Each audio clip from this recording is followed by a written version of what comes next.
আজকে দুপুরের জন্য রান্না করছি, এখানে ভাত রান্না করছি, পাতিল ভরে ভাত রান্না করছি। আসলে আজকে চাল দিয়ে ফেলছি ভুলে ভালে, অনেকগুলো চাল দিয়ে ফেলছি। আর এখানে হলো লেবু আর শসা কাটছি, আর এখানে কিছু জাম আছে, জামগুলো খাবো একটু পরে। আর এখানে হলো মুসুরির ডালের ভর্তা করছি। ডালের কালারটা একদম কালচে কালচে আসছে, কারণ আমি ডাল সেদ্ধ করার সময় হলুদ দিতে ভুলে গেছিলাম।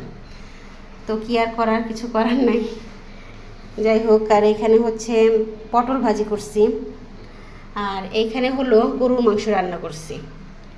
আজকে গরুর মাংসতে রসুন দিছি, রসুনগুলো কই গেল, এই যে এখানে একটা রসুন দেখা যাচ্ছে, আরও দিছি, ভিতরে আছে হয়তো।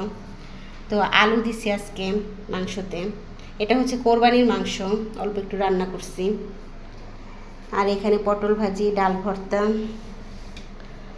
তো এই হলো আজকে আমার দুপুরের মেনু।